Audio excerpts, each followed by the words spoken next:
How does it look? Could rattle my hat, my crazy hat for you guys. Welcome to the Christmas spirit. You know, it's all about decorating, isn't it? Ladies and gentlemen, boys and girls, hello. I'm so happy that I can share with you in the new COVID-19, well, it's no longer new, is it?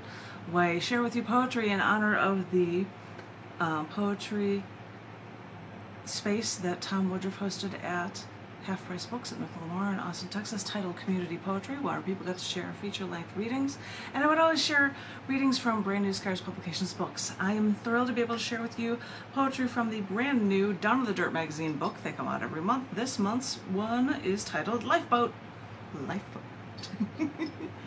And Lifeboat, I don't know, based on a title of accepted rating within it, we thought this would be a cool idea. Why don't we go with this? And you know, save your lifeboat, which is attached to this massive boat. But when you look toward the back cover, there are just lots and lots of little lifeboats going on there. Sorry. Anywho, I hope you enjoy it. Everybody loves Down the Dirt. I'm going to share with you maybe four poems from this book.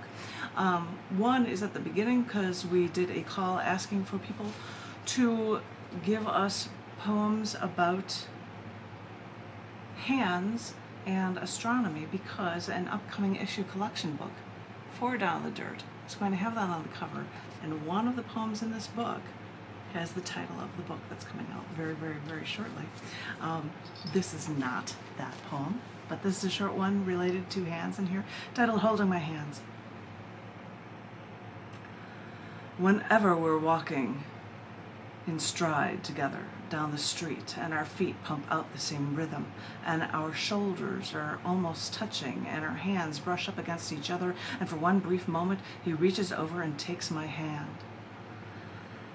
When he slides his fingers around mine and I feel him move along the palm of my hand, well, no one knows what it feels like when his fingers curl and hold me tight. Well, it feels like Pop Rocks. It feels like when that candy is sliding down my throat after I let it explode on my tongue, and it's still tingling, and no one knows I'm eating this, and no one knows this feeling, and this is my little secret. And I feel this feeling like never before, and it makes me want to laugh and cry, because I look around the room and no one is eating those Pop Rocks, and no one knows the feeling when he's holding my hand.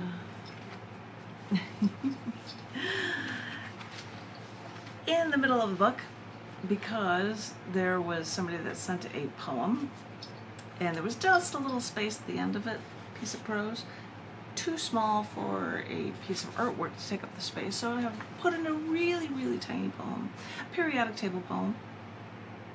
And because it is a periodic table Twitter length poem, it was short enough that it had an Instagram / Tumblr / Twitter / Facebook image, and that is there really, really, really tiny as well. No, you can't see it from here because it's tiny in this book, but you can see a link to it online if you'd like to see it. And this is when you have the challenge for coming up with Twitter-length poems for every element in the periodic table, and sometimes you do bonus ones with isotopes, which is what this one is. This is a Twitter-length poem titled Cerium 141, and I quote, "One of the most prolific fission products of the atom bomb." After the USS 45 Trinity, New Mexico bomb test around 2,000 miles away, New York's Kodak faced spotted X-ray paper from packaging made with war remnants at local rivers, contaminating beta particle radiation activity of Cerium 141. The U.S. government gave Kodak future test times to keep not people, but filters safe.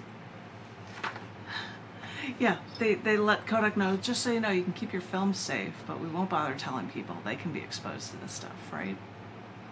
Welcome to the American way. Wartime, good times, war times. All right, I'm going to share with you 2 poems to close off this reading, and maybe I'll read once more in honor of community poetry reading, which is from 1 to 3 p.m. Central Standard Time here in Austin, Texas. This one is called Emperor Assassinations and Partisan Politics. This was written on the 1st of December, like today, the 1st of December, on the anniversary of the 1969 date, the 969 date.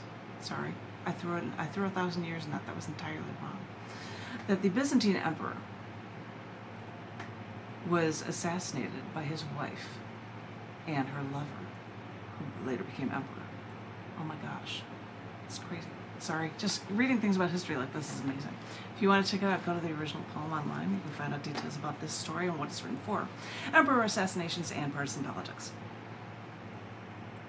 I look at the state of politics in the U.S. government, with one side busy impeaching the sitting president, and think that this has to be pretty bad. I mean, far too partisan. But you look into U.S. history, if you think about it, it's bad now, then, well, think of when leaders once challenged each other to duels, and modern times might not seem so bad. But if I thought it was bad here, I had laughed when I had read that 1,050 years ago today, when the Byzantine emperor was assassinated by his wife and her lover, a later emperor. If you thought that that the founders of the United States challenging each other to a duel was bad, that's nothing when an emperor's wife actually kills him with her lover, who is also the emperor's nephew. The emperor's nephew. You'd think I was writing this for some soap opera, but no. So I just want you to remember that when you think you hear all of the partisan politics and bickering now, this nonsense we now hear is really nothing to fear. You haven't seen what people can really do for power. This is why, like some soap opera stars who can brush off everything, they can brush everything off like it's nothing, they give it all a little perspective, and you just laugh when others freak when you stop paying any attention to politics anymore. It's insane. That's absolutely insane. You think it's bad here? What? That's just crazy. All right, I'm going to end this reading on one short poem for you guys, short on the page right here, and it's titled Knowing a Mastery of Poetry. It was written on the 15th of December, on the anniversary of the 1889 death of British poet Robert Browning. This is written on the death of Robert Browning. I know who he is. This is Knowing a Mastery of Poetry. Knowing a mastery of dramatic monologues with irony, dark humor, and social commentary makes me forget that years ago my father gave my mother a gold pendant inscribed with Robert Browning's poignant poetic words. Come, dear, grow old with me. The best is yet to be.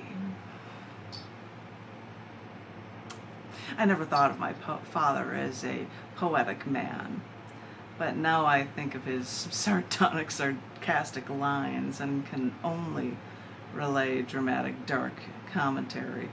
And I see the irony and how only now it all seems so poetically tied with the past and what we will be. Come, dear, grow old with me, Robert Browning. Sorry. Anywho, ladies and gentlemen, boys and girls, those were a couple poems from the end of Down in the Durs, December 2021 issue book titled Lifeboat. It was released today. I think, looking at the time, I have time to read one more reading from this book for you guys, so I'll be back in just a few minutes to read the last few poems from this book for you guys. I hope everyone is staying safe. I hope everyone is remaining creatively inclined, and I want each of you to stay well, to be well, to let the fires still burn. Know that we're going to get through this, and I look forward to talking to each and every one of you very, very soon. Thank you all so very much. Thank you.